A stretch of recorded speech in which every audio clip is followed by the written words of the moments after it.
Salut à tous et très heureux de vous retrouver pour la 3e édition du 4 quarts. Et oui, on se retrouve pour ce nouveau format qu'on a inauguré à l'occasion de cette saison 2022-2023. C'est Ben qui vous parle pour ce nouvel épisode du Dunk Hebdo NBA Podcast avec la même équipe que pour la 2e édition du 4 quarts. Tom, est-ce que c'est fait? Est-ce que le nom est définitivement adopté? C'est un secret de polichinelle, je suis pas fan. Je suis pas fan de ouf, mais j'ai l'impression que ça a fait son chemin, tout le monde s'habitue, donc on va garder le 4 quarts, quoi. Bah ouais, moi j'aime bien. Après avoir avec le peuple, avoir avec le peuple, hein, la voix du peuple contre l'oppresseur. Constant, est-ce que tu te fais aussi le relais de la voix du peuple contre l'oppresseur, qui apparemment est tout désigné, hein, ça serait moi, donc. Ouais. Moi, à partir du moment où le carton a déjà été pris, il faut être obligé de garder le 4 quarts. Donc, moi, ça me dérange pas. C'est juste à la fin, si on fait quand on va arriver au 4e 4 quarts, il y aura plus de part pour les gens qui vont rester, quoi. C'est ça le problème. Oh, c'est beau. Ce sera la croûte. On va faire une 5e partie pour les playoffs qui va s'appeler la croûte. Eh bien, on enregistre très tard, hein, si on peut poser les bases directement.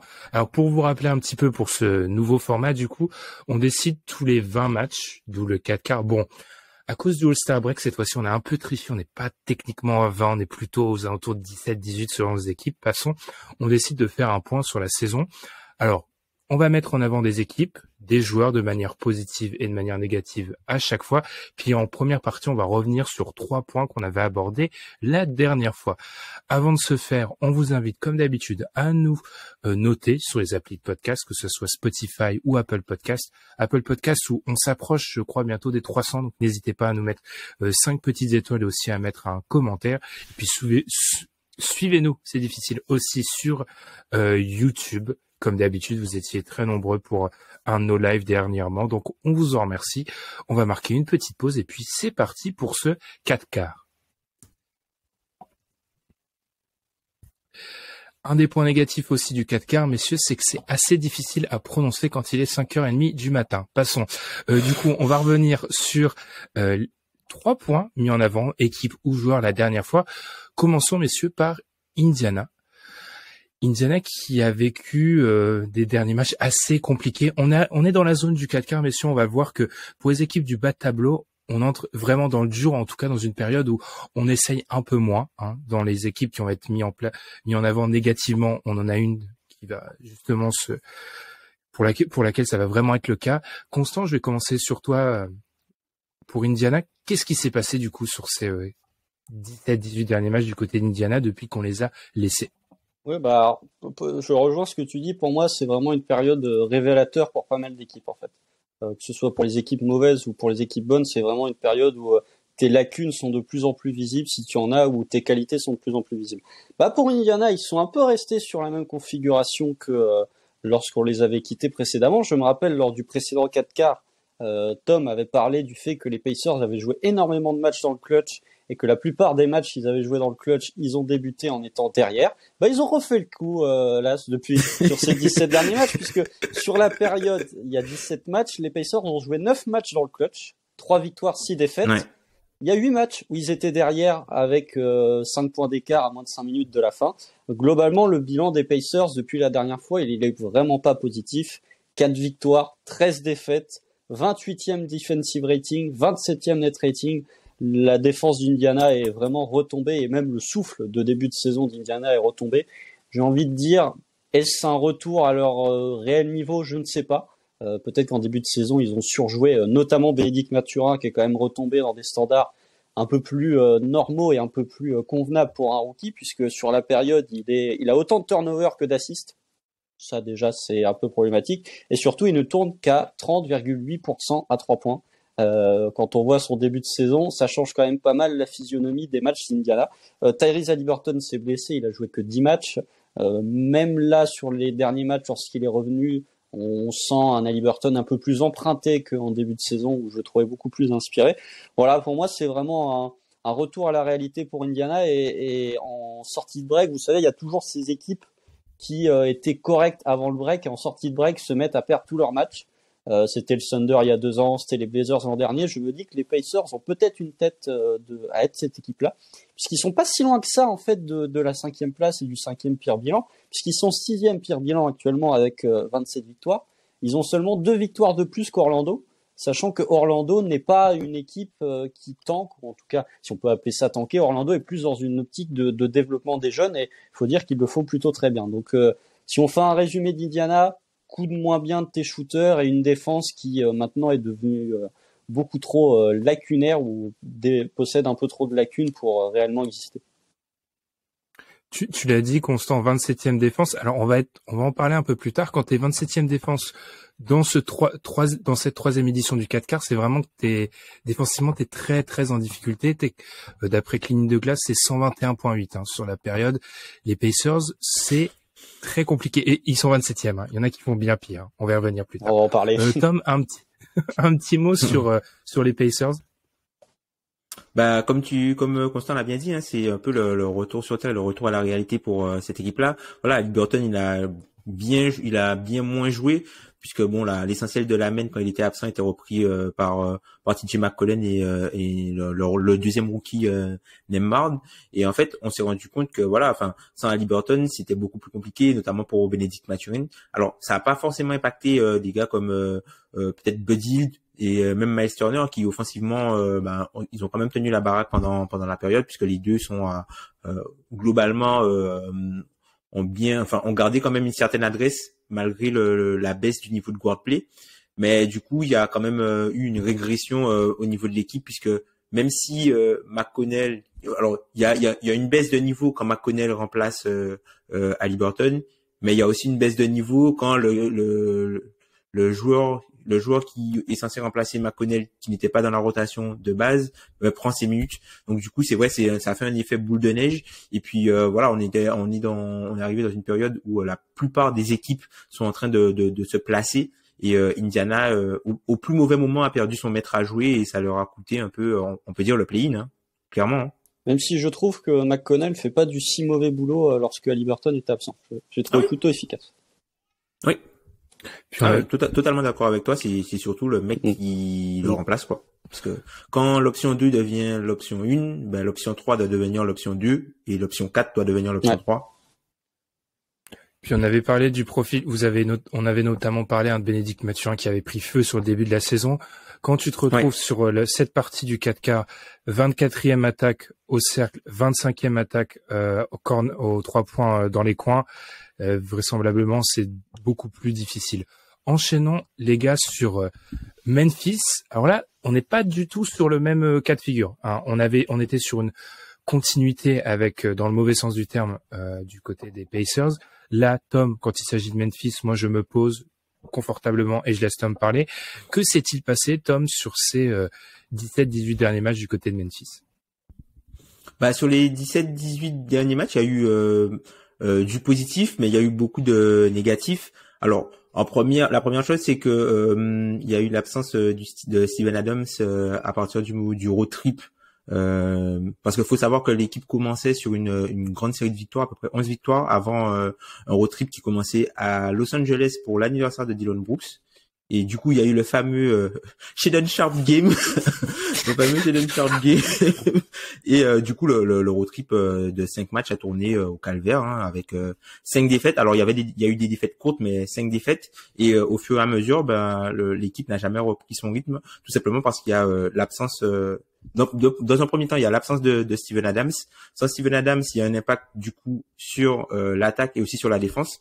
Sur l'attaque, notamment sur le jeu en demi-terrain, puisque Steven Adams est une machine au rebond offensif et qui permet à Memphis d'avoir énormément de deuxième chance, vu que c'est une équipe qui est en panne d'adresse totale sur demi-terrain, donc il y a besoin d'avoir un maximum de tentatives pour maximiser ses chances de gagner des matchs. Mais sans Steven Adams, ça ne marche pas. Sur le rebond défensif aussi, puisque Steven Adams il est remplacé essentiellement par soit Brandon Clark, soit Xavier Tillman, mais du coup ce sont des joueurs qui au rebond défensif, notamment à leur position, ne sont pas bons. Donc Steven Adams en gros c'est le seul rebondeur plus de sa position avec John Conchar. Donc quand tu enlèves Steven Adams, tu te rends en plus compte du manque de gars comme Kyle Anderson, d'Anthony Melton, qui sont de très bons rebondeurs aussi à leur poste. Donc tout ça, ça a eu un gros impact du coup sur Memphis. Ensuite, Tyus Jones qui était en commençant l'année carrément limite le meilleur meneur backup de l'NBA.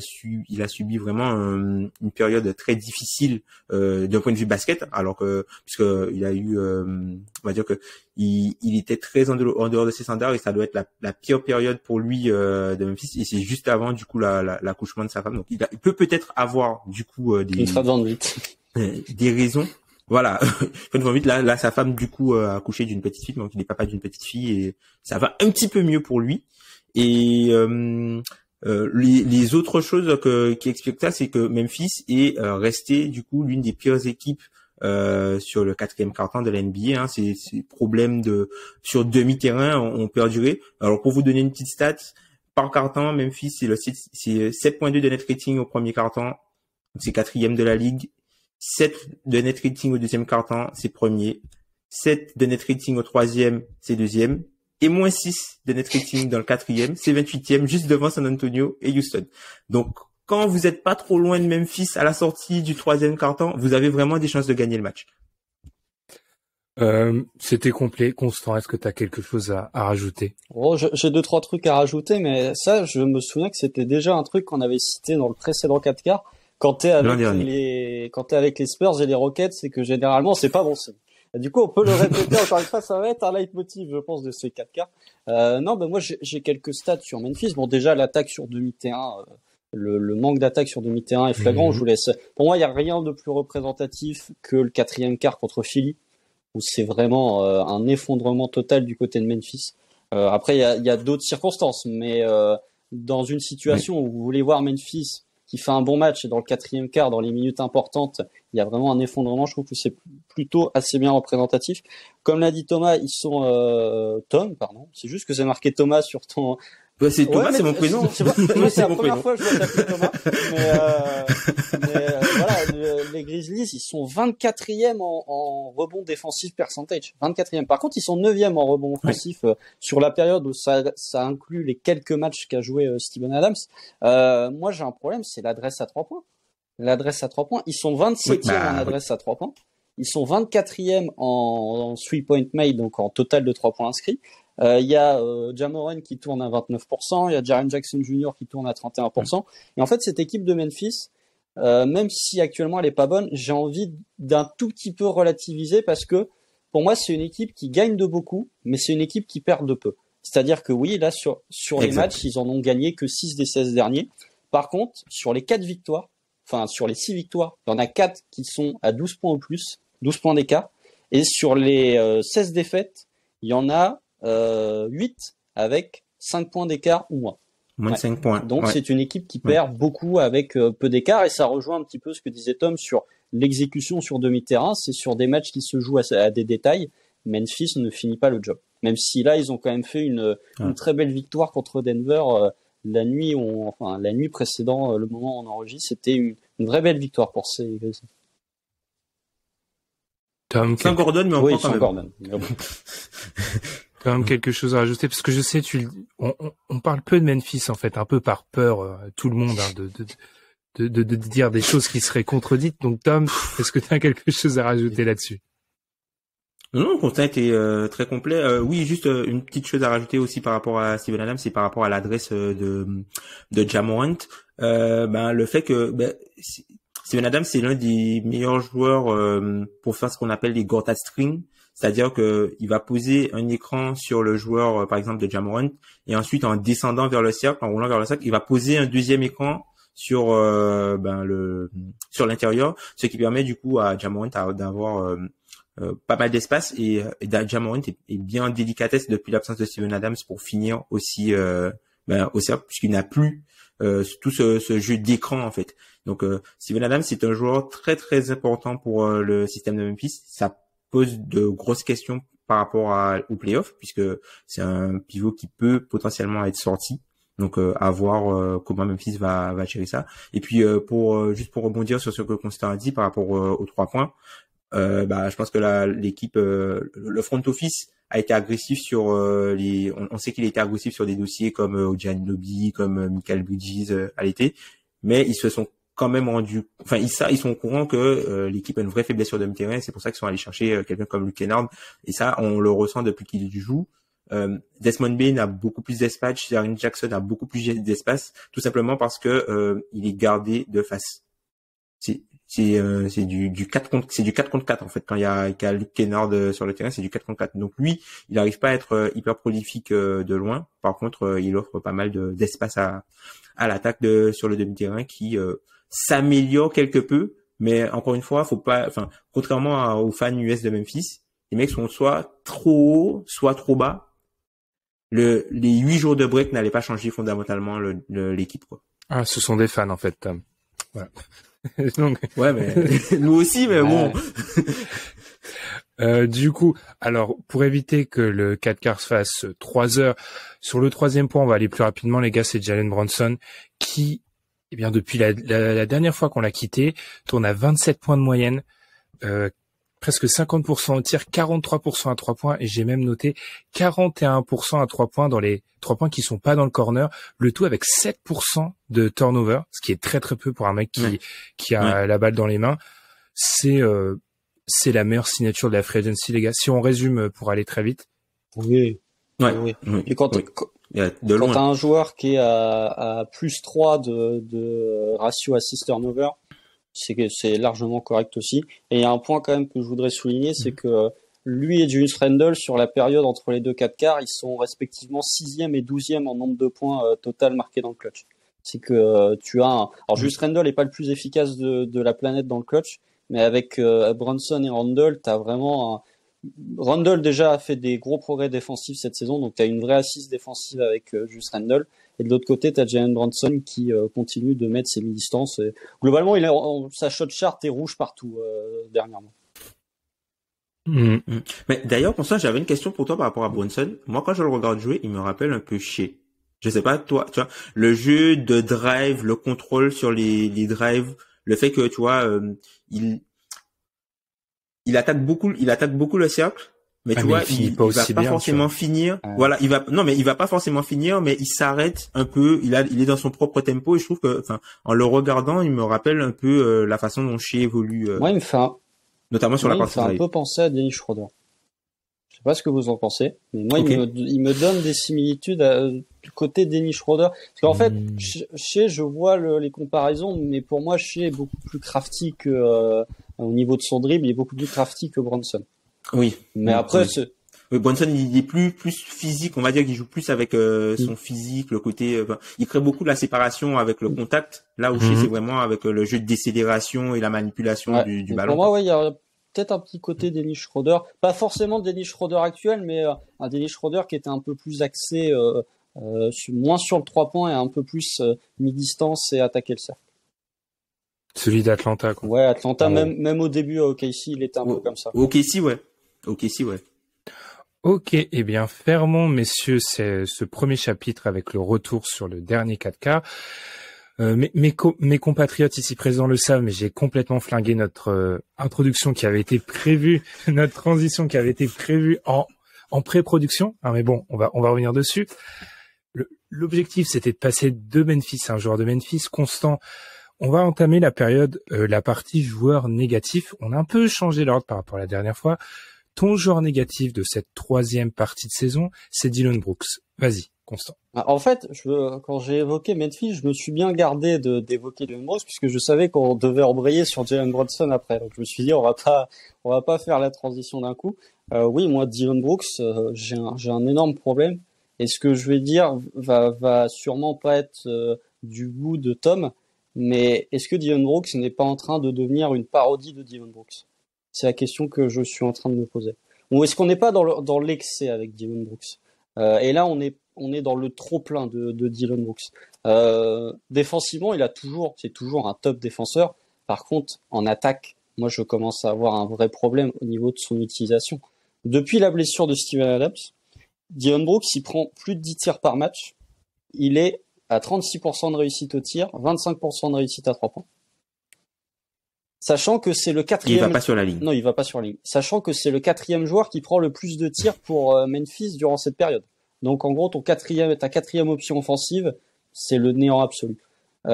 Dillon Brooks ça a jamais été un joueur efficient depuis qu'il est arrivé à Memphis, depuis qu'il est drafté du côté de Memphis.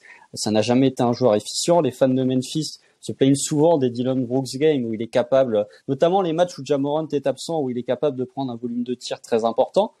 Mais là vraiment, je commence à me poser des interrogations sur comment réussir à gérer Dillon Brooks en attaque. C'est parce que je pense que Tyler Zenkitz, il se rend compte que donner des ballons à Dillon Brooks, c'est pas forcément le truc le plus efficace de la planète, qu'on a un joueur très peu efficient. Pourtant, Dillon Brooks continue d'avoir ce genre de tir, continue de prendre ce genre de tir. Donc, l'impact défensif de Dillon Brooks, il est toujours énorme, mais en play-off, on recommence à penser et à raisonner dans une problématique de play-off, notamment pour ces Grizzlies. On parlait du cas Steven Adams, mais quid du cas de Dillon Brooks en attaque? C'est vraiment une problématique et une question que je me pose, parce que quand je vois Memphis attaquer, il y a les problématiques sur demi-terrain, mais si Dillon Brooks continue de prendre beaucoup de tirs à 3 points, comme si c'était Klay Thompson ou comme si c'était JJ Redick, moi ça m'interloque. Donc je serais très curieux d'avoir l'avis de Tom sur Dillon Brooks, parce que pour moi, on arrive à un point où ça commence à être dans l'excès, mais dans l'excès de façon négative. Oui, totalement d'accord avec toi. Défense. Tu peux même... Ah ben totalement d'accord avec toi, Constant, sur ton propos. On peut même commencer à se demander est-ce que en fait l'attaque vaut la défense. Et quelque chose qui est assez marrant, c'est qu'aujourd'hui Dillon Brooks il est défendu comme Okoro. Clairement, je l'ai vu quand Memphis a joué contre les Cavs, c'était exactement le même type de défense, alors que pourtant les capacités offensives, notamment de création de shoot, de la façon de pouvoir pénétrer, de se créer son tir, sont totalement différentes quand tu prends les deux joueurs. Pourtant, ils étaient défendus pareil.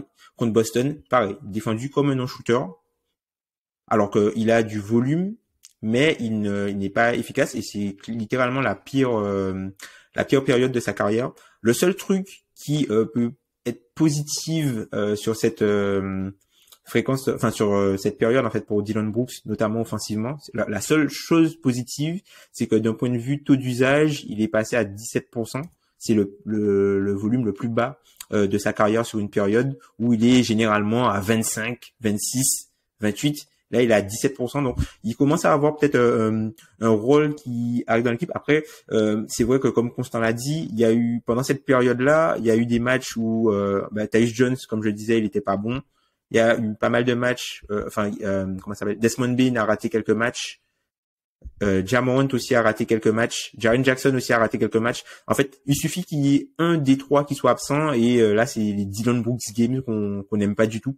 Mais je trouve que voilà, c'est un joueur important et puis c'est un joueur important pour la façon dont l'équipe est construite, puisque défensivement, il y a personne dans l'équipe qui peut faire ce qu'il fait.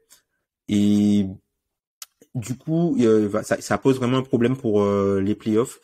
Et je pense que c'est vraiment ça va être une grosse problématique. Si je peux, mais c'est un problème. Si je peux ajouter un tout petit point positif, c'est que ce que je trouve intéressant avec Dillon Brooks sur ce stretch de match, c'est qu'il a été capable de faire un peu de création. Il tourne à quasi 3 assists par match, tout en limitant son nombre de turnovers, puisqu'il est à 0.8 sur les 16 matchs entre les deux épisodes du 4K. Donc ça, je le trouve intéressant, mais dès que c'est de la création ou de l'utilisation du ballon pour lui-même, je suis beaucoup plus sceptique. Et après, malheureusement, c'est un joueur qui préfère faire une passe risquée il préfère prendre un mauvais shoot, très mauvais shoot, que de faire une passe risquée et perdre la balle.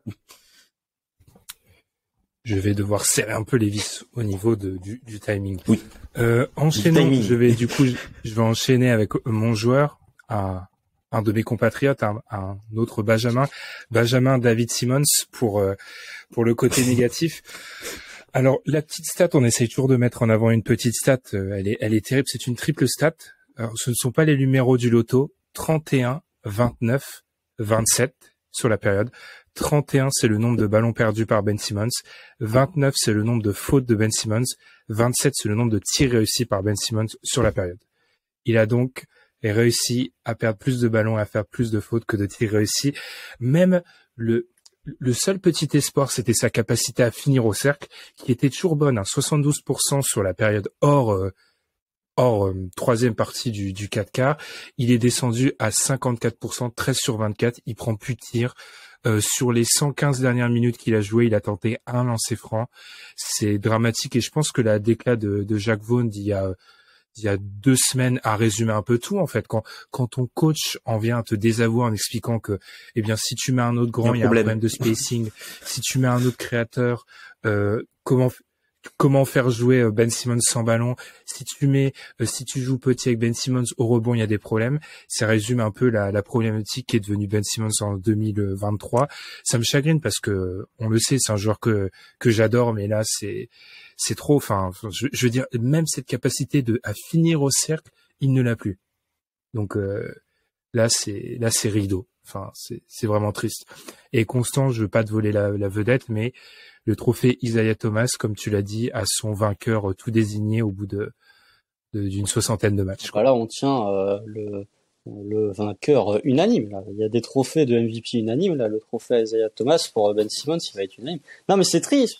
Enfin, franchement, la dégringolade est d'une tristesse pour Ben Simmons. Moi, j'ai pas. Enfin, t'as tout dit avec les stats, et moi, c'était vraiment la déclat de Jacques Vaughan où je me suis dit, quand t'as un coach qui arrive à ce niveau-là, arrive à faire ce discours devant des médias, c'est que là, les coachs ont toujours tendance à minimiser les problèmes auprès des médias. Et si tu as un coach qui se permet de dire ça, ça veut dire que la réalité est peut-être même encore pire que ce que Jacques Vaughan laisse transparaître du côté des médias. Donc oui, triste fin pour Ben Simmons. Moi, j'y croyais un peu au début de saison, avant que la saison débute.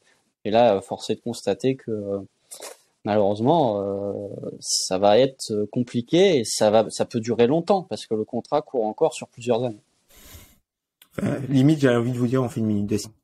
Tom, quelque chose à rajouter. C'est terrible ce qui arrive à ce joueur. En plus, c'est un joueur qu'on apprécie beaucoup.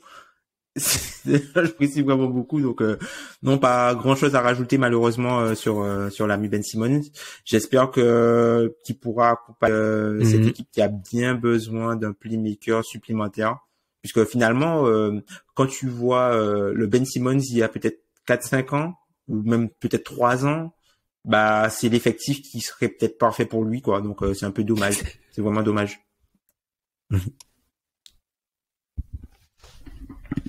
Parce que 4-5 ans, c'était sa draft. Mais... C'est exactement ce que j'ai mis dans mes notes, Tom. C'est que t'as prime Ben Simmons, quel que soit l'endroit où on le met. Enfin, moi, des fois, j'ai tendance à le mettre à LSU, son prime. Donc, c'est un peu triste aussi, ça, mais passons. J'exagère un peu. Peut-être l'année où il est. Mais c'est un de mes problèmes avec... Donc, c'est 2020. C'est un de mes problèmes avec Ben Simmons, c'est que la progression n'a jamais été, comment dire, fulgurante, en fait, entre le joueur le joueur qui est arrivé en NBA et le joueur qui était à son prime en NBA. Je trouve pas que fondamentalement, il y a une différence par rapport à certains autres hauts prospects. Mais oui, c'est un peu ce qui transparaît. Je reviens sur ce qu'a dit Tom. Je me suis mis ça dans mes notes. Hein. Il y a 2-3 ans, on aurait rêvé de Ben Simmons avec que des 3&D capables de mettre, défendre le fer avec lui en porteur de balle. Et là, c'est même pas envisageable, quoi. Donc c'est vraiment triste. Tom, je te laisse enchaîner avec ton joueur négatif à mettre en avant. Et là, tu vas taper dans la Celtics Nation. Est-ce que tu es conscient de ce que tu mets, Tom, en jeu?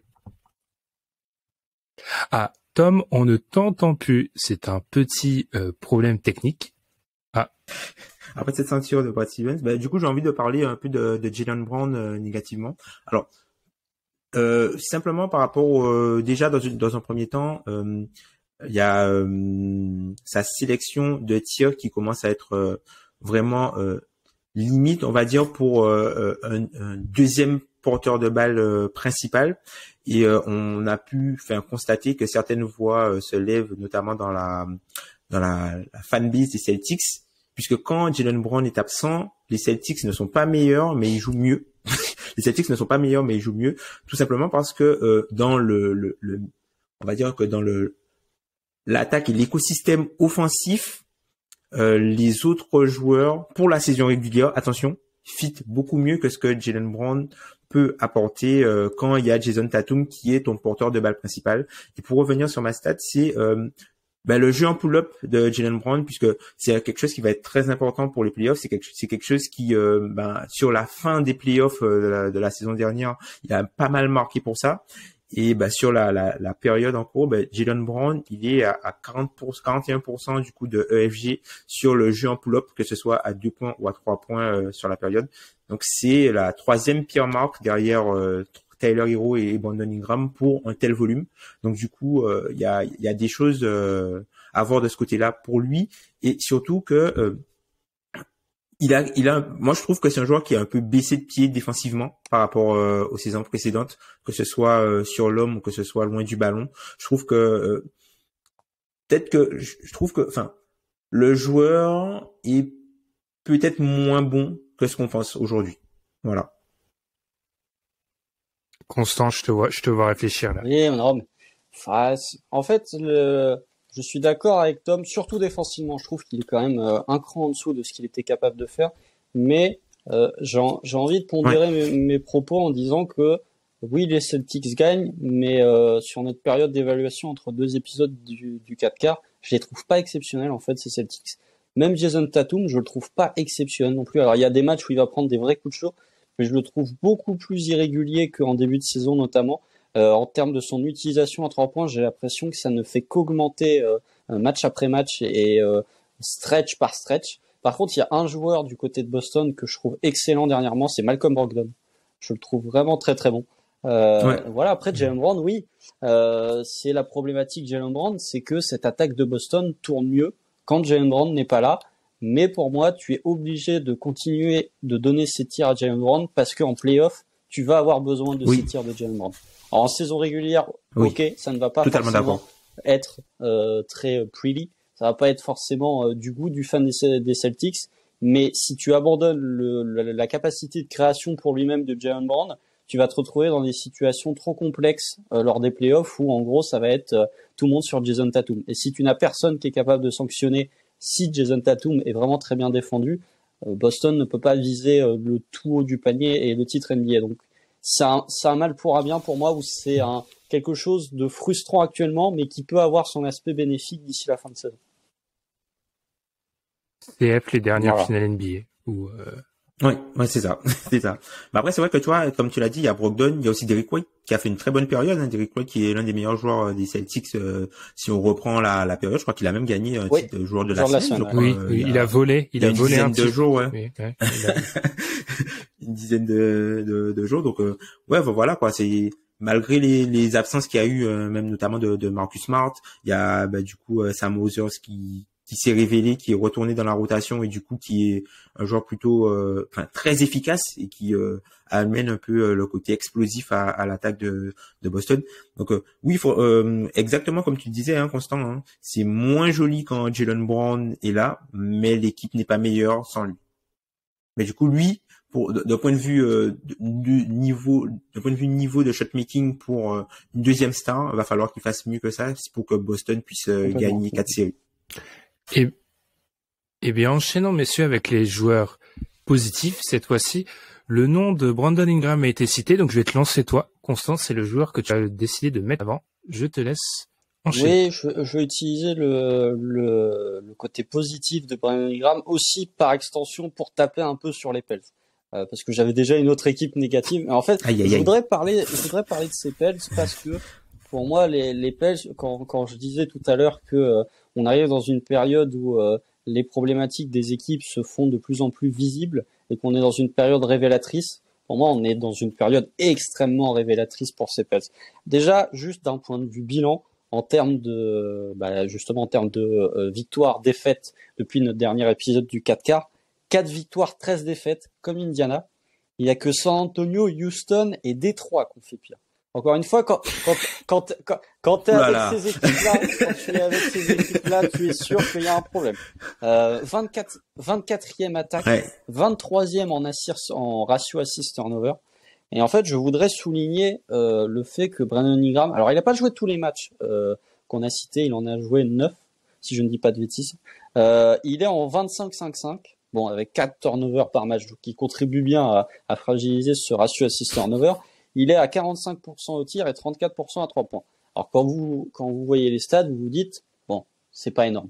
Mais ça ne rend pas hommage à ce que fait Brandon Ingram parce que offensivement, il n'a aucun système en fait. Oui. Il a aucun système, il a aucun mouvement de balle. Il doit absolument tout faire par lui-même et il tourne à 45% au tir, mais en ne prenant quasiment que des tirs difficiles, que des pull-ups, que des jump shots, pardon. Et je trouve ça non, rien, non, c'est vraiment, je trouve ça triste un peu pour Brandon Ingram, c'est qu'il est obligé de faire du hero ball mais pendant tout le match. Et c'est un point que je voudrais souligner au niveau de ces Pels, c'est que là ils sont arrivés à une vraie problématique, c'est que de 1, ils ne compensent plus l'absence de Zion Williamson offensivement. Là, l'absence de Zion leur fait trop mal, notamment avec un CJ McCollum que je trouve très moyen depuis un sacré paquet de temps. Depuis le moment où les Pels étaient en haut de la conférence Ouest, je trouve que CJ McCollum n'a pas l'apport qu'il pouvait avoir, même en seconde partie de saison. Il y a une problématique au niveau de la dualité entre Trey Murphy et Herb Jones. Lequel des deux tu mets sur le parquet et comment essayer de faire coexister les deux. Et il y a un troisième point, c'est que ces Pels, l'an dernier, en sortie de All-Star Break, c'était vraiment le moment où Willie Green avait trouvé les bonnes combinaisons, les bonnes rotations, ils avaient fait un run qui les avait emmenés jusqu'en playoff. Là, j'ai pas l'impression que l'impact et que vraiment le souffle pour ces Pels soit positif. J'ai l'impression que Willie Green, il est en manque de solutions. Et Brandon Ingram est un peu l'arbre qui cache la forêt pour moi pour ces Pels. C'est celui qui permet au tout de ne pas s'effondrer, même si c'est déjà en train de vaciller franchement. Donc oui, Brandon Ingram pour lui dire, Brandon, t'as pas forcément des très bons pourcentages, mais moi je vois tes matchs, je vois la difficulté de tes jump shots. Je me dis bravo quand même parce que t'es dans un bourbier assez extrême. C'est une attaque à lui tout seul. En fait, la problématique avec Brandon Ingram, c'est qu'on a voulu, enfin, c'est pas qu'on a voulu, il a été obligé de reprendre le rôle qu'avait Zion Williamson. Sauf que, voilà, enfin, c'est plus difficile. On va dire que la shot diet, je sais pas comment dire ça en français. Le régime de tir, c'est très moche. Hein. Voilà. C'est très très moche. En fait, le régime de tir de ton attaque quand elle est axée autour de Brandon Ingram est beaucoup plus compliqué à tenir pour une équipe positive que celle de Zion Williamson, puisque c'est une force. Et en fait, là, ils sont vraiment en manque de Zion Williamson. Tu parlais, Constant, tout à l'heure du côté Willie Green l'an dernier, il a trouvé à peu près à ce moment-là, il a trouvé des solutions. Sauf que ça a coïncidé avec l'arrivée de CJ McCollum qui a fait vraiment du bien puisque Devontae Graham ne mettait pas un pied devant l'autre. Et là, du coup, on se retrouve avec une armée de role-players, avec Brandon Ingram qui n'est pas forcément un créateur principal, du moins c'est pas quelqu'un qui va apporter beaucoup de liens à ton système. Il va être capable de générer ses points, il va être capable de générer une attaque pour lui et un petit peu pour les autres, mais le playmaking n'est pas sa force première. Et en dehors de ça, t'as CJ McCollum qui, comme tu as dit, est très moyen. Et après, c'est que des role-players, soit offensifs, soit défensifs. Et du coup, c'est une attaque qui manque de liens, qui manque de passing. Et tu te retrouves avec un jeu stéréotypé où tu dois quasiment tout faire, quoi. Eh ben, je vais me permettre de me glisser dans cette petite pause pour parler de mon joueur positif à mettre en avant. Alors, des fois, je me sens un peu mal quand je tape sur certaines équipes, donc je vais mettre en avant un joueur des Hornets. Ce n'est pas commun. Et oui, je sais. Je vais mettre en avant leur pivot rookie, Mark Williams, qui, alors, lui, limite plus que sur la période, faut prendre les 6 derniers matchs où il est devenu titulaire, où il tourne quasiment à 0,3 rebonds près à un double-double. Et en fait, moi, en regardant ces matchs, ce que je me dis, c'est que alors peut-être qu'ils auront de la chance à la loterie, on ne sait pas, mais ils ont au moins trouvé leur pivot, je pense, titulaire pour l'année prochaine. Et ça fait plusieurs années du côté des Hornets qu'on se posait cette question. Alors c'est très simple pour l'instant, l'apport notamment offensif de Mark Williams. Je sais que Clifford a déclaré, je crois, avant-hier que il peut devenir un très bon joueur offensif. Bon, j'en doute, mais c'est du rim run. Il pose ses écrans, il finit près du cercle, il est extrêmement long. J'ai vu quelques tentatives de limite hook où les fans de Hornets, j'ai pu lire peut-être le tir à mi-distance. Bon, calmons-nous, mais en tout cas, c'est positif. Bon. Après, défensivement, alors oui, il fait beaucoup de contres. il a une espèce de série de contres. Ça reste un jeune joueur, donc ça saute énormément. Mais moi, je trouve ça juste positif qu'ils aient enfin un pivot. Enfin, moi, je suis désolé, mais j'étais trop traumatisé par du PJ Washington 5. Donc, ils ont au moins un pivot à mettre. Et ils ont un 7-footer. Voilà, ils ont un 7-footer correct. Je sais qu'il y aura toujours les débats par rapport à Jalen Duren, etc. Ils ont juste leur 7-footer. Je suis content pour eux.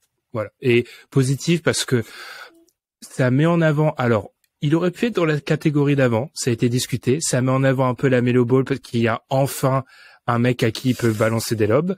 Bon, entre balancer des lobes et balancer des briques, c'est peut-être ça qui est plus agréable, c'est de balancer des lobes.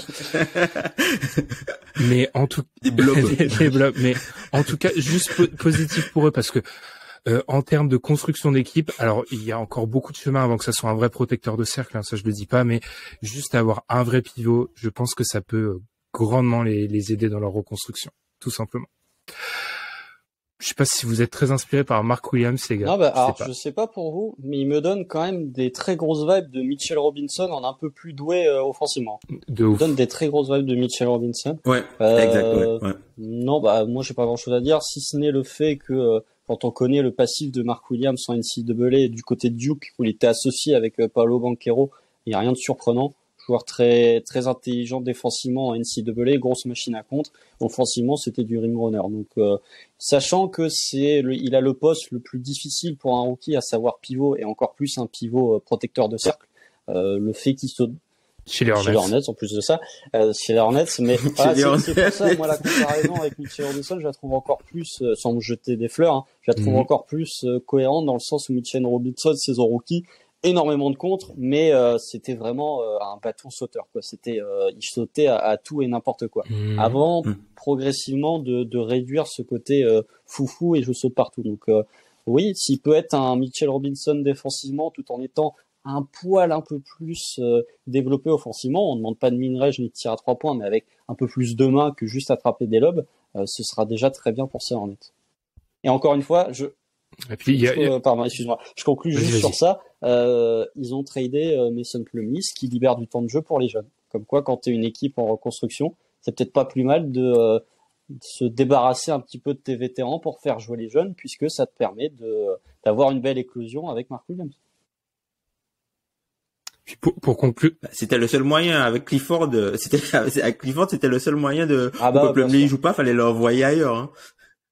Pour conclure la comparaison avec Robinson, il y a aussi l'envergure de Fou Furieux aussi, qui complète tout. Eh bien, terminons les joueurs positifs. Tom, Damian Lillard. Parle-nous positivement de Portland, parce que dans quelques minutes, ils vont prendre une rafale. Non, mais que dire de Damian Lillard? Pour moi, c'est un lob en All-NBA First Team, je pense. Sur les guards, je pense qu'il y a pas, enfin, si on regarde les bilans, peut-être que non, mais globalement sur la production et ce qu'il apporte à son équipe, je pense qu'il y a peut-être Luka et lui, puisque Curry est blessé, les Donovan Mitchell, tout ça, machin, enfin, il n'y a pas photo. Pour moi, il n'y a pas photo avec cette classe de joueurs-là et Damian Lillard. Arrière du côté de, il y a un petit moi, je suis d'accord. Du côté d'Oklahoma City, quand même. Moi, je dis ça innocemment, hein, bien sûr. Oui, je suis d'accord avec toi, mais c'est pas le même monde. Non, je suis d'accord. Pour moi, cette saison, c'est pas le même monde, même si enfin, il est vraiment une classe supérieure. En plus, sur la période, il explose tout. Alors, on va pas parler de son explosion à Utah, qui est probablement l'un des Utah, ils ont pris une mixtape d'Embiid dans le début de saison, ils ont pris la même chose, malheureusement pour eux, ils ont pris la même chose de Lillard un peu après, mais enfin voilà, il explose tout sur son passage. Sur la période, il tourne à quasiment 38 points sur 21 shoots, 50% au tir, 39% à 3 points, 11 lancés. Donc voilà, il arrive quand même à aller chercher les lancers, et puis surtout Monsieur Clutch, encore une fois, hein, toujours très propre quand il s'agit de faire gagner son équipe. Et ce qui est triste, c'est que il est obligé de faire tout ça pour que son équipe soit juste moyenne, quoi. Donc moi, c'est un peu triste d'avoir un talent offensif aussi. Je pense que comme il y a Stephen Curry, peut-être la plupart des gens ne se rendent pas compte à quel point ce gars-là il est fort et enfin, il est exceptionnel, Damian Lillard. Il faut vraiment qu'on profite que ce type de joueur-là soit encore sur les parquets parce que c'est incroyable ce qu'il lui va produire et c'est dommage qu'il soit dans une équipe qui soit pas assez bonne pour lui ou du moins qu'il soit pas à sa hauteur, à mon sens. Alors, 3 choses avant de donner la parole à Constant. Je sais pas si je vais me souvenir des 3. Première chose, meilleure attaque sur la période. Meilleure attaque, les Blazers sur la période. Deuxième chose, encore une fois, je suis contre ce discours de on ne s'en rend pas compte avec Damian Lillard. Regardons tous les DH20, il est toujours dans l'élite de l'NBA. Il n'y a pas une fois où il est classé en dehors, mis à part cette année où il y avait le doute sur sa blessure. C'est mon 3e point. Les doutes ont été écartés sur le retour de la blessure et la difficulté, 4e point bonus, des shoots qu'il prend. Parce qu'il prend des shoots, mais difficiles, mais tellement difficiles. Pour pallier au vide intersidéral autour de lui. On va y revenir dans peu de temps. Donc, impressionnant. Et moi, je suis totalement d'accord avec toi. Pour moi, All-NBA First Team, sans trop de débat possible. Constant. Pour le côté All-NBA First Team, je sais pas, parce que bon, après, il y a jamais de critères dans ces trucs-là. Mais si Portland reste à la 12e place de la conférence Ouest, Lillard peut être énorme. Pour moi, tu n'es pas All-NBA First Team.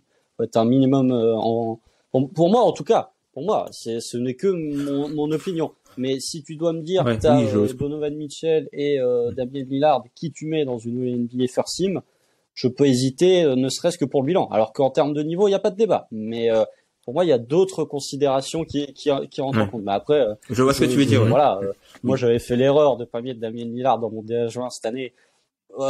Globalement, le DH20, quand t'es rookie, c'est un beau champ de ruines. Je pense que l'an prochain, il va être radicalement différent, mon DH20. Et oui, Damian Lillard, pas grand chose à dire. On parlait du fait que il y a Stephen Curry, donc on ne considère peut-être pas forcément Lillard comme un très très grand ou comme un des tout courants. Pour moi, c'est vraiment différent parce que Lillard prend des tirs encore plus compliqués que Curry. Et Lillard, c'est beaucoup plus balle en main, beaucoup moins de démarcation via jeu d'écran, donc c'est beaucoup de création pour lui-même. Pour moi, c'est Trae Young, Damian Lillard, c'est Trae Young, sauf qu'il met les tirs à 10 mètres, quoi. C'est vraiment donc oui, pas grand.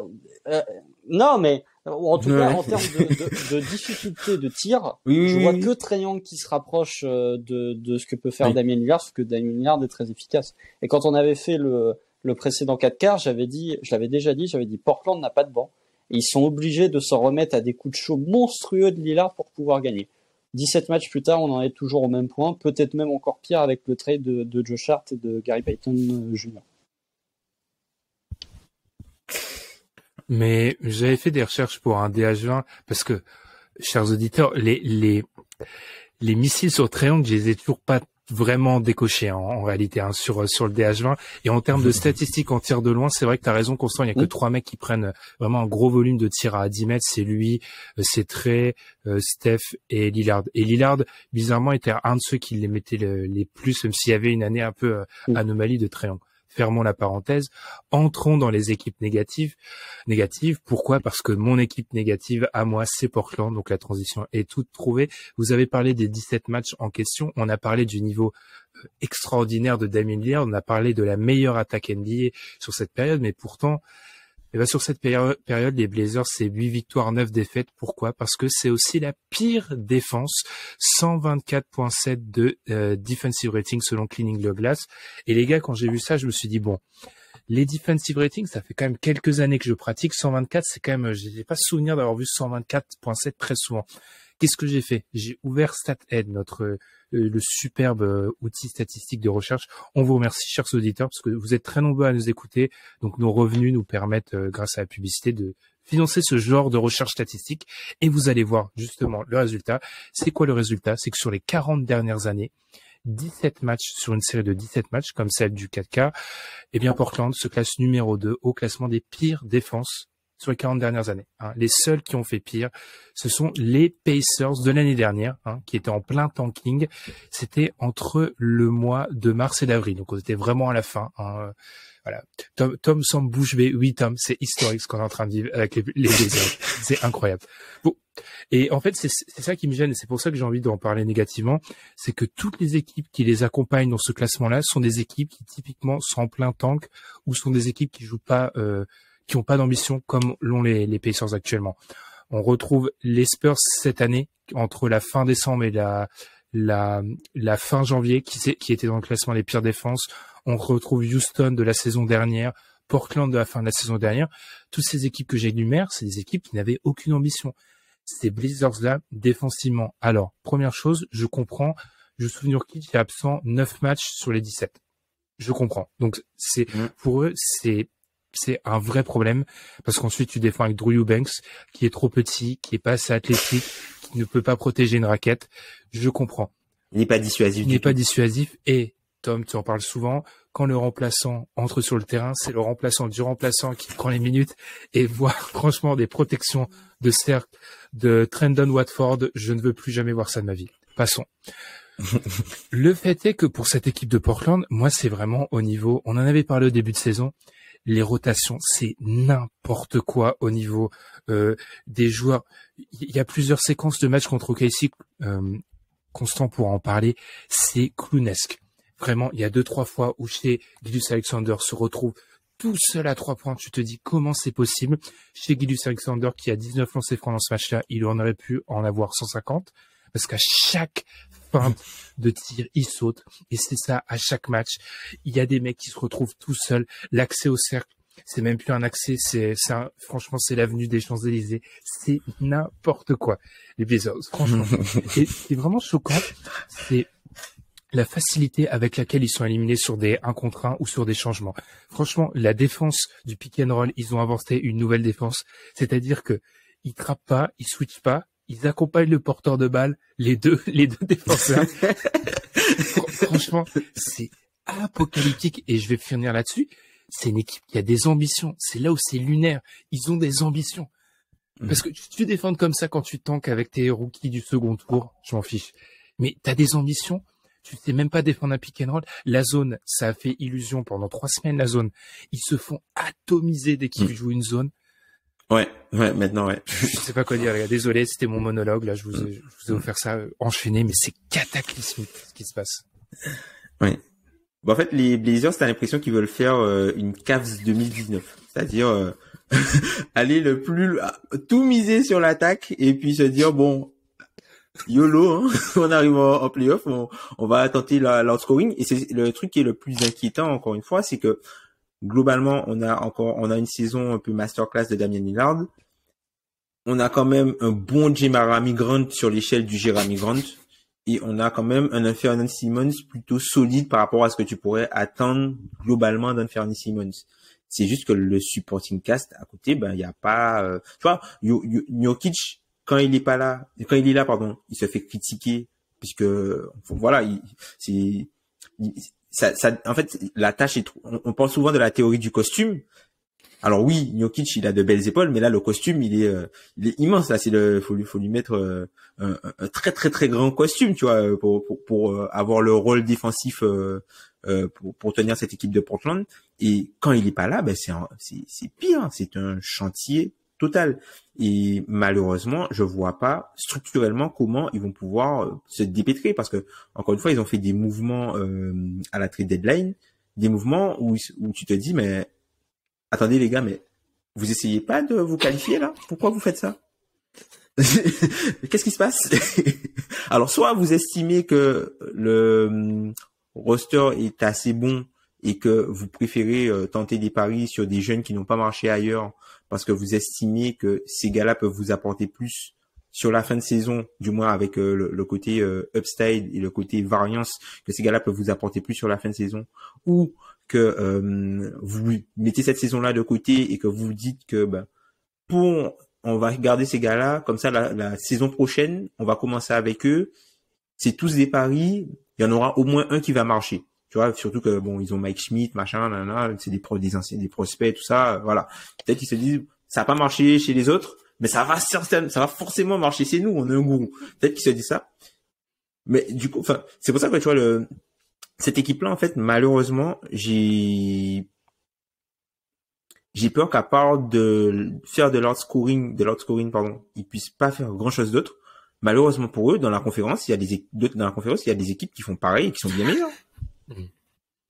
Puis en fait, je vais lancer constant, c'est pas de l'outscoring, c'est du Damian Lillard. C'est du Damien Lillard outscoring. Oui. Non, bah, moi j'ai fait mes petites notes. J'ai marqué Portland 2 points, no D, no W. Voilà, c'est vraiment et j'ai mis entre parenthèses. Voilà. J'ai mis entre parenthèses malgré un Lillard défensif. Oui, bah qu'est-ce qu'on peut dire sur Portland? Ils sont quand même paumés à partir du moment où t'as une passe dans le corner et le joueur qui revient près du cercle. Ils sont paumés à partir juste de ça. En fait, la question, moi, j'ai pas envie de taper Portland parce que j'aurais déjà pas mal tapé dessus durant la trade deadline, mais ils défendent pas. Et en plus, en pourcentage de rebond, ils sont 29e. C'est-à-dire que défensivement, les gars ne défendent pas, mais ils prennent même pas le rebond défensif. Donc, je me pose des questions sur ce que fait en fait Portland défensivement. Oui, ils sont petits. Après, ils sont petits. Ils sont trop petits. Ils sont petits aussi. Et ils sont pas concernés par le box-out aussi. Ils sont pas concernés par les box-out, des trucs comme ça non plus. Ils sont pas concernés. Et tu vois, je pense à ce pauvre Drew Eubanks. Le mec a beau le pauvre Drew Eubanks, il a beau se battre. Quand il fait face à des 7-footers, il est terminé. Il peut pas. Et en plus, le truc, c'est que bien souvent, si par malheur en face, il y a une équipe qui joue vraiment le rebond, je pense au match.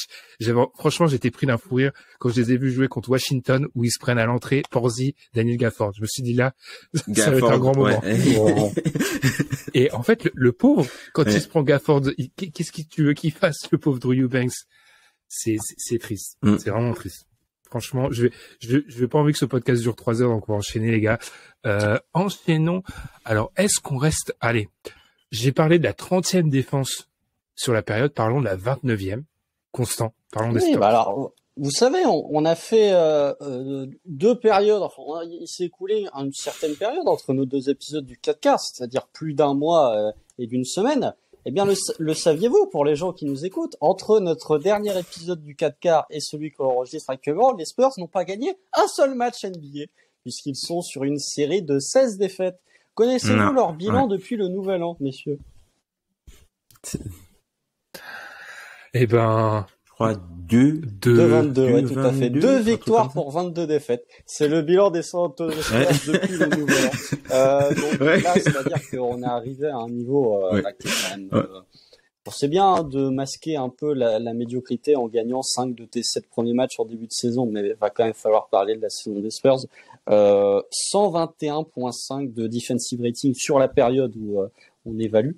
Moins 13.9 de net rating, il n'y a personne qui fait pire, même Houston fait mieux, et de quasi 3 points de plus, puisqu'ils sont à moins 10 points, Houston. On est quand même sur une équipe qui est coachée par Greg Popovich et qui possède, avec 120.5, le pire defensive rating de l'histoire. Vous pouvez chercher n'importe quelle équipe, les Sixers du process, toutes les équipes nulles, les Bobcats de 2012, personne n'a aussi mal défendu que les Spurs de toute l'histoire de la NBA. Moi, j'ai connu ça avec OKC, une équipe en reconstruction. Je peux assumer le fait que Malaka Branham et Jeremy Sohan soient ta 2e et ta 3e option en attaque. Par contre, il y a un truc que je ne peux pas concevoir, c'est que quand tu es une équipe en reconstruction, ok, t'as envie de perdre des matchs, mais les principes défensifs, pour moi, c'est la base de faire défendre ton équipe. C'est quand t'as une équipe qui n'est pas douée offensivement, fais-les un minimum défendre. Et il y a des équipes qui, en termes d'effectifs, même si l'effectif des Spurs n'est absolument pas à un niveau NBA très élevé, mais dans l'histoire de la NBA, je pense qu'il y a eu des effectifs bien moins fournis en qualité que ces Spurs. Et pourtant, ils défendaient mieux que ces Spurs. Donc oui, moi, ça me pose problème, cette défense cataclysmique de San Antonio, parce que déjà, on leur laisse passer quand même pas mal de choses du fait qu'ils aient gagné 5 de leurs 7 premiers matchs et du fait que ce soit les Spurs. On se dit oui, non mais ils font une petite saison. Non, mais la saison des Spurs, elle est vraiment calamiteuse. Et le deuxième point, c'est que vous regardez OKC, vous regardez Orlando, de toutes les équipes en reconstruction ou dans ce cycle de reconstruction, c'est les 2 équipes qui s'en sortent le mieux. Pourquoi? Parce que c'est les 2 équipes qui ont les 2 meilleures défenses, si on prend en compte Houston, Détroit et ces équipes-là. Donc oui, pour moi, la défense des Spurs, elle est pas problématique parce que ils n'avaient aucun enjeu sportif cette saison, hormis les odds pour la loterie. Mais il faut quand même souligner cette défense qui est, en termes de statistiquement, la pire de tous les temps. Qu'est-ce qu'on peut rajouter? C'est dur. Entre Portland, la pire stretch sur 40 ans, et les Spurs, la pire défense de tous les temps. Ah, c'est dur. C'est dur, là. Et on peut peut-être ajouter, Tom, que il y a cette statistique que j'aime toujours bien regarder. Moi, c'est le nombre, quand tu regardes les statistiques avancées, le nombre de matchs qu'aurait dû gagner cette équipe-là. Et en fait, ils sont les mecs limite en avance, les Spurs. Ils ont une victoire de 3. Oui. Parce qu'ils ont gagné des matchs. Les quelques matchs qu'ils ont gagnés, c'était des matchs serrés. Mais ce que je trouve encore plus fou avec ces Spurs, c'est que ils ont gagné 2 matchs depuis le Nouvel An. Et ils ont même pas le pire bilan de la ligue. C'est-à-dire qu'il y a une équipe, Houston, qui a réussi à gagner moins de matchs que ces Spurs, alors que les Spurs gagnent rien quasiment depuis novembre. Et d'ici la fin de saison, ça c'est pour les amateurs vraiment d'art abstrait, il va y avoir 2 San Antonio. 2 fois, non? Je peux vous dire que, alors déjà, on avait eu un San Antonio Détroit qui allait en double overtime où c'était justement Devontae Graham la star. Alors là, les Houston San Antonio, ça, ils vont être à regarder. Surtout quand ton proprio se ramène avec un t-shirt pré-faux Victor, mais ça, c'est un détail. Mais pour finir là-dessus, avant de te lancer, Tom, sur ton équipe, je me rappelle, Constant, que tu avais dit pendant les previews de manière très juste, je sais pas comment ils vont gagner 20 matchs, peut-être que le destin va te donner raison, parce que là, il faudrait qu'ils en gagnent 6. Je pense pas qu'ils en gagnent 6 d'ici à la fin. Hein. Je serais très surpris qu'ils en gagnent 6. Ben, dans les Tankfest, ils peuvent peut-être gagner des matchs dans les Tankfest, 2 équipes qui tankent, et puis voilà, ça peut tomber le match peut tomber de leur escarcelle. Vas-y. Tom, du coup, ton équipe à mettre en avant ici négativement, vous l'aurez compris. Je l'ai pas précisé, mais je pense que ça s'est entendu. Hein, c'est la partie négative. Du coup, on enchaîne sur Miami. Voilà, le Heat, c'est une équipe que j'aime beaucoup. Alors moi, un truc qui me surprend avec cette équipe de Miami, c'est que quand on regarde les top défenses de la ligue, Miami est dans le top 5 cette saison défensivement au defensive rating.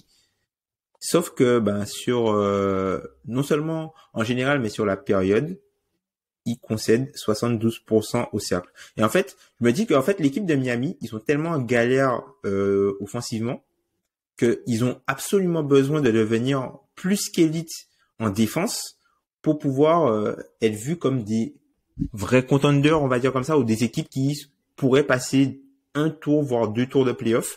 Et je pense qu'il manque vraiment ce côté protection de cercle. Et en fait, cette année, tu ressens vraiment que le Heat est petit et qu'il n'y a pas grand monde qui joue au-dessus du cercle. Quand tu regardes, par exemple, le 72% au cercle qu'ils accordent au cercle aux adversaires, ils sont devant les Mavs, les Pels et les Nuggets. Point commun entre ces 3 équipes, il n'y a pas de protecteur de cercle.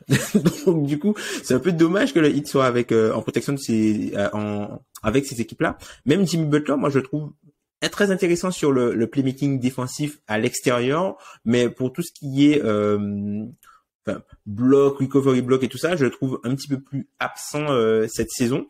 Et quelque chose. Alors, petite question trivia sur le temps qu'on a sur la période qu'on a pris. Est-ce que vous avez une idée du nombre de matchs où le Heat a mis plus de 4 contre en tant qu'équipe? 3. 4. Ah. C'est 3. Yes. 3 matchs. Il y a que 3 matchs où ils ont mis plus que l'équipe a mis plus de 4 contre. Et ça, je pense que c'est quelque chose. Il faut absolument qu'ils corrigent. Alors oui, ils font pas mal de zones.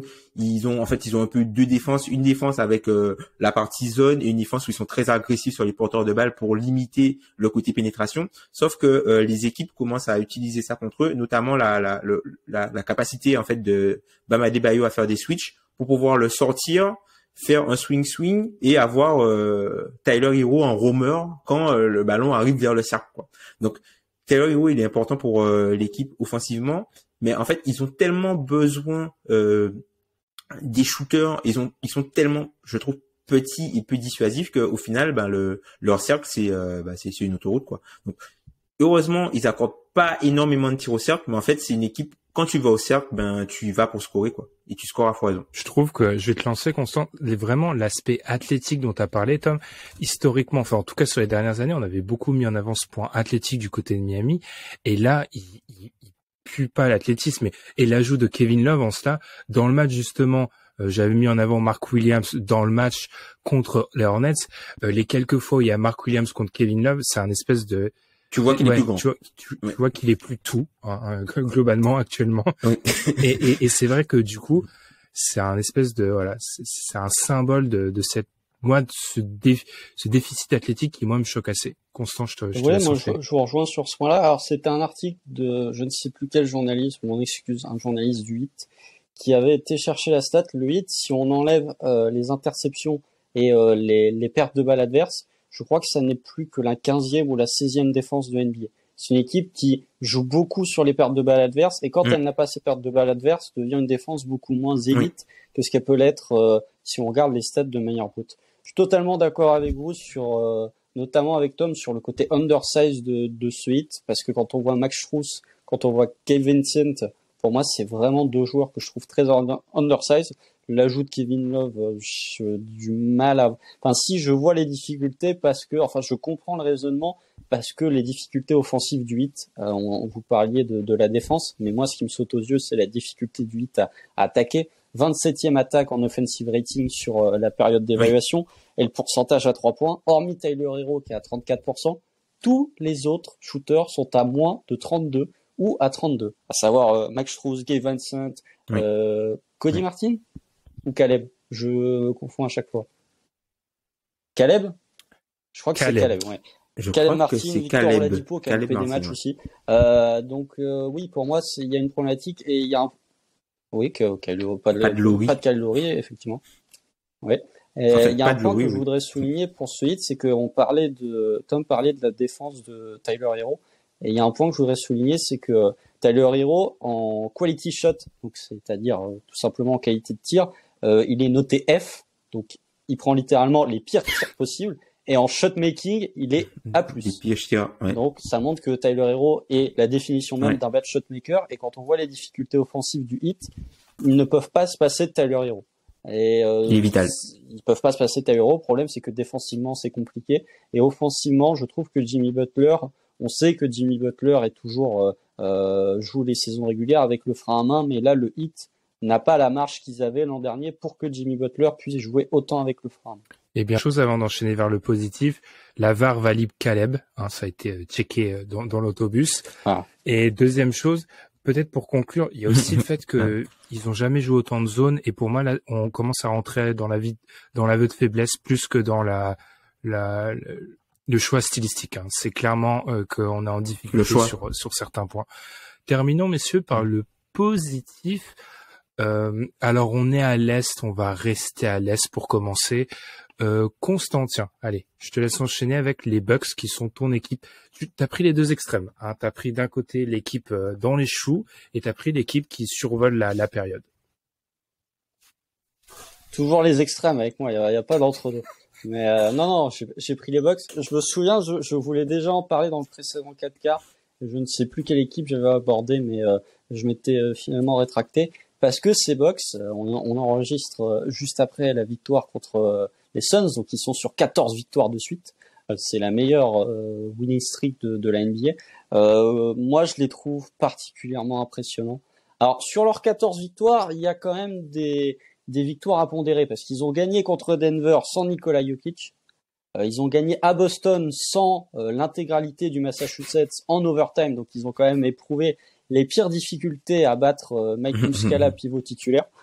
Ça, c'est à pondérer, mais ils ont battu Miami 2 fois, ils ont battu les Clippers 2 fois, ils ont battu les Lakers durant ce laps de temps, et je trouve que ces Bucks, défensivement, ils ont retrouvé leur côté de dominance. Sur la période d'évaluation, ils sont la deuxième meilleure défense de NBA, ils sont premiers en net rating, et on a souvent souligné cette saison les problèmes offensifs de ces Bucks parce qu'il y avait des réels problèmes offensifs.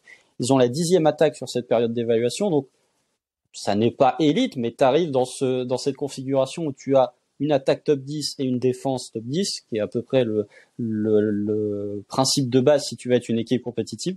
Le schéma, oui, pour moi, il y a aussi le retour des blessés, parce qu'on sait que cette équipe de Milwaukee a quand même eu énormément de blessés et énormément de blessés répartis sur différents stades de la saison, puisque Chris Middleton a loupé énormément de matchs, Giannis Antetokounmpo loupe quelques matchs là de temps en temps, et en fait ils reviennent petit à petit à cet effectif au complet en attendant possiblement ce que peut donner un Jay Crowder quand il sera complètement intégré à cet effectif. Et il y a un point que je voudrais une nouvelle fois souligner. Bon, Giannis Antetokounmpo, je voulais en parler, mais voilà, 32 points, 12 rebonds, 6 passes, 58% au tir, 12,5 lancés tentés par match, voilà, inarrêtable. Il est encore plus inarrêtable que d'habitude. Mais ce que je voudrais souligner, c'est que sur la période d'évaluation, les Bucks, ils sont 8e en pourcentage de réussite à 3 points et qu'ils ont des shooters qui prennent complètement feu. Parce qu'il y a Bobby Portis qui tourne à 44%, il y a Grayson Allen qui tourne à 44%, il n'y a pas de Connaughton qui tourne à 43%. Et ce que je trouve inquiétant pour le reste de la conférence Est, c'est qu'ils ont de la marge, puisque sur la période, Brook Lopez n'est qu'à 30% de réussite à 3 points, et Chris Middleton n'est qu'à 32% de réussite à 3 points. Donc je vois l'effectif de ces Bucks, je vois qu'ils sont petit à petit en train d'enclencher la seconde pour vraiment arriver à une configuration et un niveau de jeu équivalent au playoff, et je me dis, oui, je suis prêt à le dire maintenant, je ne vois pas d'équipe plus impressionnante que ces Bucks pour l'instant. Je valide le constat, Tom.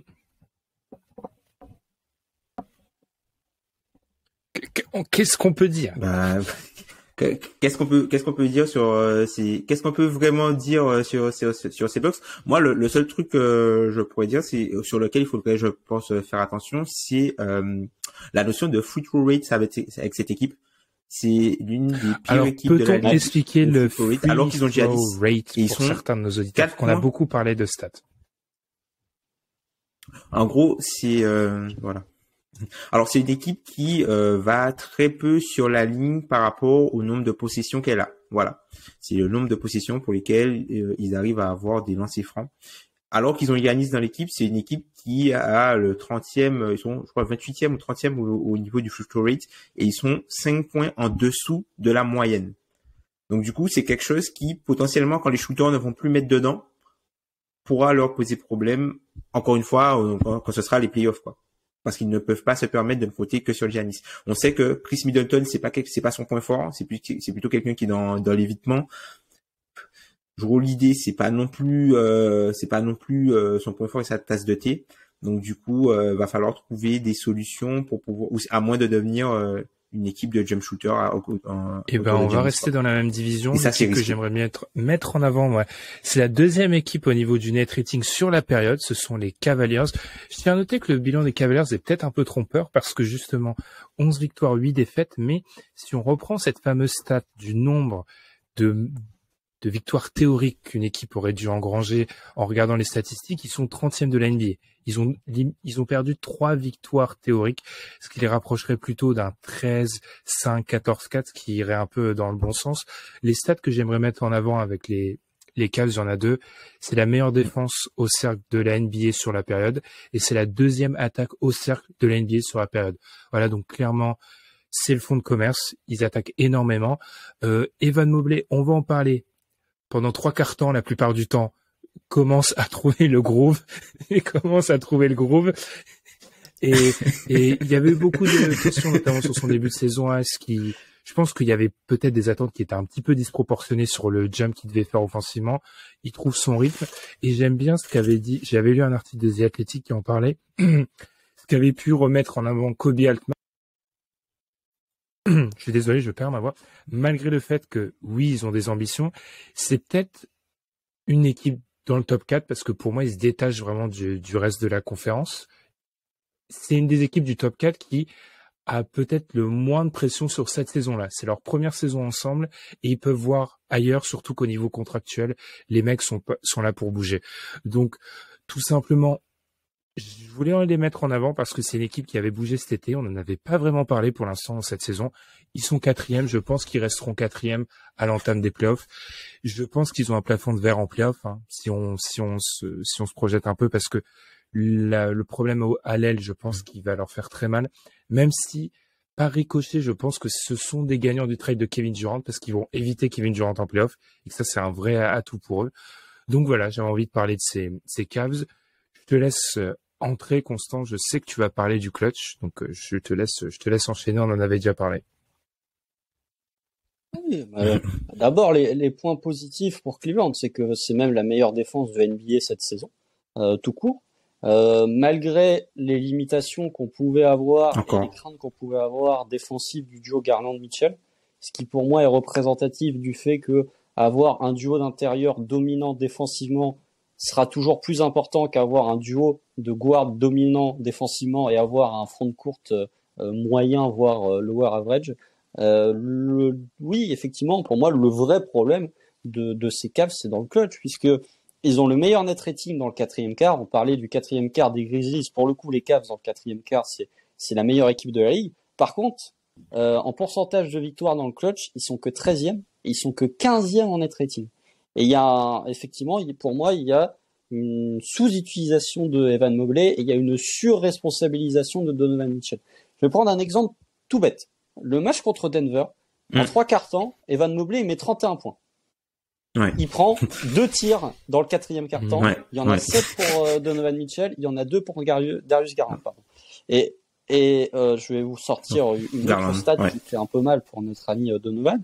C'est que parmi les 25 joueurs qui ont mis le plus de points dans le clutch cette saison, il y a que Trae Young qui a un moins bon pourcentage au tir que Donovan Mitchell, puisque Donovan Mitchell est à 39% de réussite.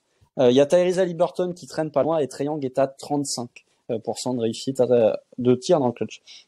Donc oui, pour moi, il y a la surresponsabilisation de Donovan Mitchell dans le clutch qui est voulue peut-être par JB Bickerstaff. Peut-être que c'est Donovan Mitchell qui veut nous refaire du Donovan Mitchell de Utah, sauf que tu n'es pas à Utah, t'as Darius Garland potentiellement pour te suppléer, t'as Evan Mobley. Donc oui, ça me frustre un peu de voir cette équipe de Cleveland dont je perçois le potentiel, notamment défensivement et notamment parce que c'est l'équipe qui joue avec la pace la plus lente de toute la NBA.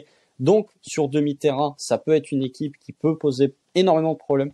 Je serais très curieux, par exemple, de voir une confrontation face aux Bucks, puisqu'ils ont battu les Bucks il y a de ça pas si longtemps. Je crois c'est même la dernière équipe qui a battu les Bucks, si je ne dis pas de bêtises, avant leur série de victoires. Je serais très curieux de voir ce que pourrait donner une série de playoffs entre ces deux équipes. Mais pour moi, tes limitations, elles sont dues au fait que dans des moments importants, tu ne te reposes uniquement, enfin, tu ne fais que te reposer sur Donovan Mitchell offensivement. Et pour moi, on l'a vu à Utah, surresponsabiliser et donner tous les tirs en fin de match à Donovan Mitchell, ça atteint ses limites à certains points.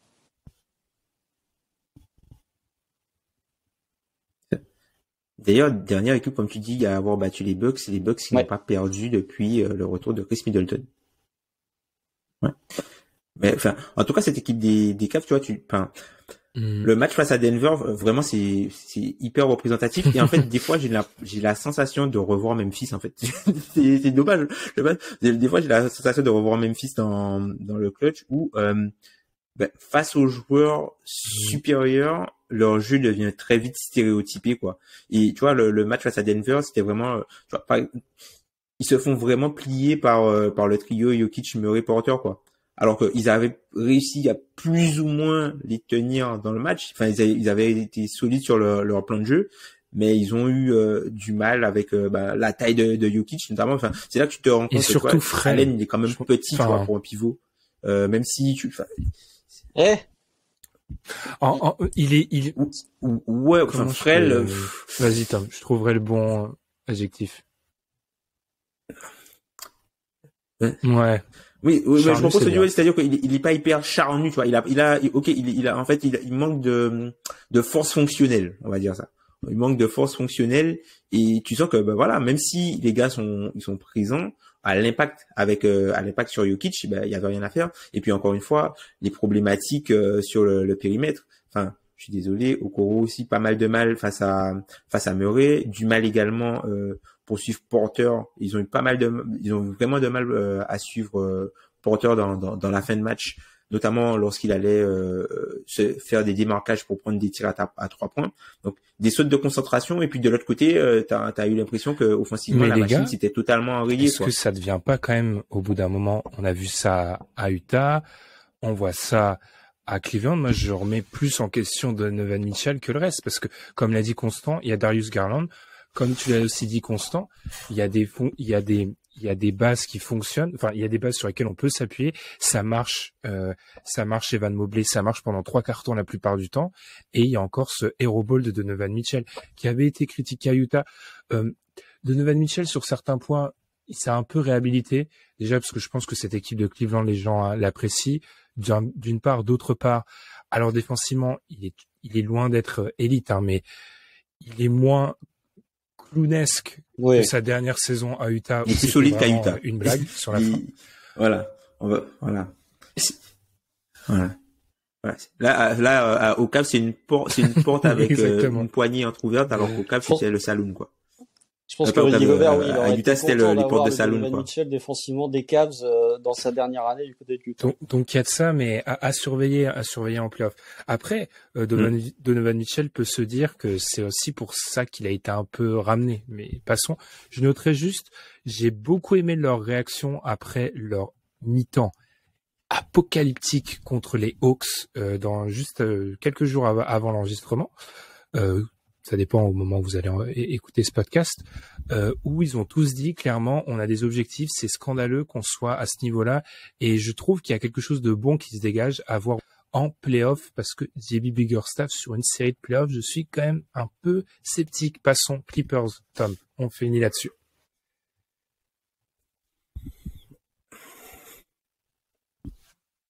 Les Clippers, nos amis Clippers avaient pendant cette période un calendrier assez compliqué, avec notamment une série de 11 matchs, donc 10 à l'extérieur, avec juste un match à domicile entre-temps. Et c'est une période qu'ils ont bien gérée, mais la raison pour laquelle j'ai choisi les Clippers, c'est que on demandait en fait de la continuité à cette équipe-là, et notamment de la présence pour les stars que sont Paul George et Kawhi Leonard.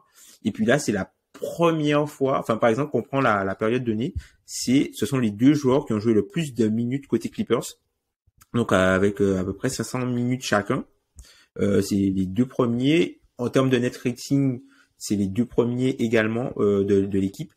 Et ce que je trouve intéressant, c'est que quand on prend par exemple le nombre de matchs par rapport le nombre de minutes par match par rapport à la moyenne sur la période, on voit que Kawhi Leonard, il est 10e, donc il est dans le top 10 avec plus de 35 minutes par match. Alors oui, le match à Sacramento, ça joue un petit peu.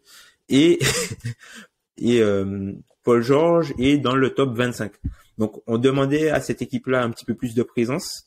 Ty Lue avait fait, je me souviens, une interview, il avait demandé de les avoir juste quelques matchs, avoir une équipe juste quelques matchs, alors on avait déjà passé la moitié de la saison.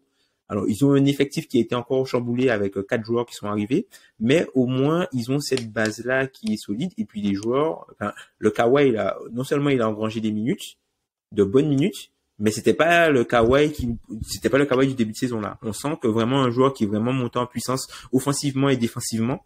Donc, c'est de bon augure, et je pense que, j'espère que ces Clippers-là vont arrêter d'être une équipe théorique, au moins pour les 20 derniers matchs. Tu avais prévenu, t'allais être un peu en désaccord avec Tom. Bon, en fait, les Clippers, je trouve que c'est une équipe très, très intéressante. Je soumets des idées comme ça à la volée, mais en fonction de comment se passe leur campagne de playoff, c'est peut-être une équipe dont j'ai envie de parler un peu plus longuement, parce que pour moi, il y a vraiment une différence entre l'expectative et entre le théorique et la réalité du terrain sur ces Clippers. Tu vois, Tom souligne le fait que c'est bien que ce groupe ait de la continuité, c'est bien que Paul George et Kawhi Leonard puissent jouer des minutes ensemble. Je me dis, mais en juillet, on faisait de ces Clippers peut-être les favoris avec les Nets. Quand vous regardez les codes de Vegas, je crois que deux équipes théoriques. Mais maintenant, les Nets sont beaucoup deux équipes moins théoriques. Et quand vous regardez les codes de Vegas, c'est pas sous les yeux, mais je suis quasi sûr que les Clippers étaient dans le top 5 selon les codes de Vegas. Et là, on parle d'une équipe qui, on se dit, oui, c'est bien, Paul George et Kawhi Leonard jouent ensemble. Et le deuxième point que je voudrais souligner, c'est que sur la période d'évaluation, ok, ils ont joué beaucoup de matchs à l'extérieur, ils sont en 17, 26e defensive rating sur les 17 matchs. Alors, comme pour le temps de jeu de Kawhi Leonard, le match contre Sacramento doit grandement influer le defensive rating. Mais d'ailleurs, je pense qu'on a cité le 30e, 29e, 28e, 27e et 26e pire defensive rating. On a vraiment passé une heure à citer que les mauvaises défenses. Et le problème que j'ai avec ce 26e defensive rating des Clippers, c'est que offensivement, ils sont bien plus imprévisibles et bien plus élevés. Ils jouent à un niveau de jeu bien plus élevé offensivement. Mais les Clippers ont toujours, enfin, en tout cas, les Clippers sous Paul George et Kawhi Leonard, quand ils jouaient, quand les deux sont sur le parquet, ce qui fait beaucoup d'intermédiaires, leur réputation, leur identité, c'était une excellente équipe défensive. Et ça, c'est peut-être un peu me projeter pour les playoffs. Mais si les Clippers n'ont pas cette assise défensive, je vois pas comment ils peuvent viser plus loin que des demi-finales de conférence. Donc voilà, c'est mon côté négatif. Alors peut-être que j'en attends trop de ces Clippers et que je suis trop basé sur le côté les attentes qu'on avait d'eux en début de saison. C'est une équipe contender et peut-être qu'ils sont déjà plus une équipe contender et qu'ils faut se contenter de ce qu'ils proposent actuellement. Mais oui, effectivement, moi pour que je sois satisfait de ces Clippers, il me faut autre chose que la 26e défense et que me dire Kawhi Leonard joue à un très bon niveau et Paul cette George fois-ci. joue à un très bon Alors niveau. retour sur les codes de pré-saison à Vegas: Celtics, Warriors, Bucks, Nets, Clippers. Donc ils étaient top 5, ils sont dans le quinte. Et cette année, on en avait parlé. La particularité, c'était qu'entre Celtics et Clippers, justement, entre 1 et 5, l'écart était assez minime. Donc, en gros, il y avait ces 5 équipes. Top 5. Donc, effectivement, tu l'avais dit, ils étaient dans le quintet de tête et ils étaient, clairement. Ouais. Tom, est-ce que tu as quelque chose à rajouter ou est-ce qu'on conclut ici? Le chapeau des favoris, ouais. Et ben, vous aurez sûrement on les attend, vous aurez assurément la réponse parce que ça sera publié après. Nous assurément leur bête noire de ce mystère. Est-ce que les Clippers vont réussir enfin à avoir la peau de leur bête noire, les Nuggets? En tout cas, c'est comme ça qu'on va finir de notre côté cette troisième édition du 4K. La prochaine fois, ce sera la dernière édition. Alors, est-ce que ce sera une édition bilan de la saison? Est-ce que ça sera bilan des 20 derniers matchs qui auront plus ou moins d'importance? Est-ce que Portland peut faire pire défensivement? Est-ce que les Spurs peuvent rattraper? Parce que l'écart était minime entre les Spurs et les Blazers défensivement. Donc, on va voir. En tout cas, on se laisse le mystère pour l'instant. N'hésitez pas. Oui, Tom, tu lèves la main. C'est très beau. Je te donne la parole.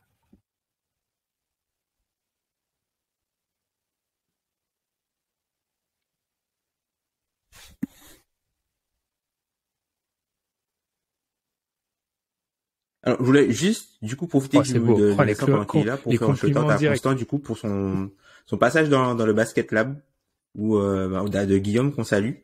Il a c'est bon. Il va me faire rougir. Eh bien, allez écouter cet épisode allez écouter ça. Et puis nous, on se retrouve, du coup, c'est ce que j'allais dire d'abord. N'hésitez pas, du coup, à nous donner vos retours sur ce format, hein. On teste encore une fois. On n'est pas encore sûr. Je pense que vous allez nous dire qu'il y a beaucoup de stats, mais c'est vrai qu'on essaye de trouver des petits angles intéressants à chaque fois. Et puis nous, on va marquer la petite pause d'une semaine, comme d'habitude. Les gars, on l'a vu cette semaine, notamment avec le Boston. Tom t'en parlait sur Twitter, le Boston Philly. Les matchs commencent à être plus accrochés là. Alors on sent qu'on a entamé une autre partie de la saison. Donc ça sent bon les playoffs. Ça sent aussi bon la draft. On a un petit truc peut-être qu'on vous prépare au niveau de la draft et forcément de Victor Wembanyama. Et bien du coup, les gars, merci d'avoir été avec moi pour cet épisode assez long, hein, 1h20, qui se termine à 7h du matin, heure de Séoul. C'est assez difficile de conclure. Donc je vous remercie les gars et puis on vous souhaite une très bonne semaine. Salut!